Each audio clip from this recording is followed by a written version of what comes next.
आज हमें टॉपिक पढ़ना है वो है हमारा ऑर्थोगोनल प्रोजेक्शंस। ऑर्थोगोनल प्रोजेक्शंस क्या होता है हम लोग इस वीडियो में ये पढ़ेंगे और बाद में पढ़ेंगे हम लोग कि प्रोजेक्शन थ्योरम हमारी क्या होती है। ऑर्थोगोनल प्रोजेक्शन कहता है, इस हम इस डायग्राम में देखें कि ये हमारा एक वेक्टर है ए, एक वेक्टर है इधर हमारा W1, ये यहाँ से ऐसे फॉर्म हो रहा है ये U वेक्टर और ये हमारा W2 वेक्टर है, जहाँ पर हम लोग U जो U है इसे हम लोग कह रहे हैं कंपोनेंट है U का अलोंग द वेक्टर ए के जिस डायरेक्शन में हमारा वेक्टर ए है उसी डायरेक्शन में हमारा ये U कंपोनेंट है। ठीक है, next plus component of U orthogonal to the a, और एक कंपोनेंट है U का जो कि ए के ऑर्थोगोनल, ऑर्थोगोनल मीन्स परपेंडिकुलर है।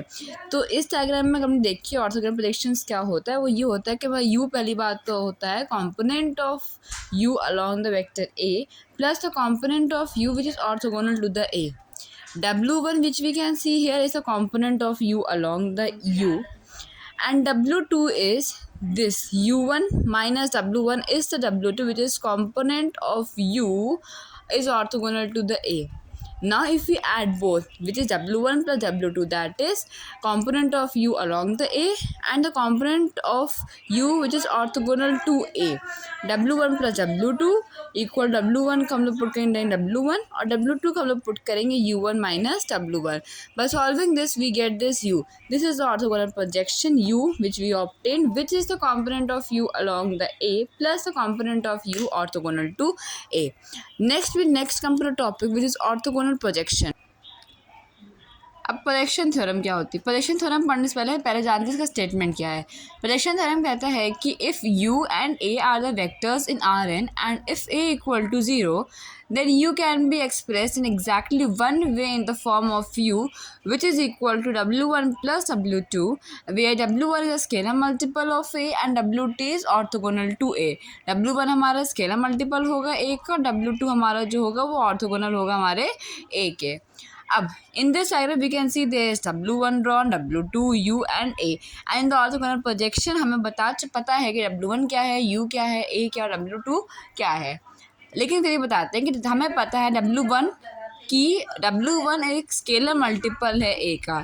ठीक है, अगर ये स्केलर मल्टीपल है A का तो इसका मतलब W1 अगर स्केलर मल्टीपल है A का, W1 की वैल्यू जो होगी K और A के बराबर हो जाएगी, जहाँ पर K हम कोई भी कांस्टेंट मान के चल रहे हैं।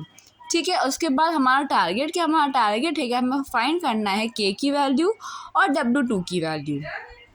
ठीक है, क्वेश्चन में भी कह रहा है W1 स्केलर मल्टीपल और W2 जो ऑर्थोगोनल है, W1 का स्केलर मल्टीपल, W1 की वैल्यू हमारी K के बराबर होगी। अब हमें ये पता था कि W1 प्लस W2 बराबर होता है U के, ये हमने ऑर्थोगोनल प्रोजेक्शन में देखा था कि W1 प्लस W2 which is equal to U। तो अगर हम लोग यहाँ पर W1 की वैल्यू पुट कर देंगे तो U इज इक्वल टू बराबर हो जाएगा K A के प्लस W2 के। अब हम लोग जो डॉट प्रोडक्ट लेंगे A का दोनों साइड्स पे। ठीक है, we now will take the dot product of A on both the sides.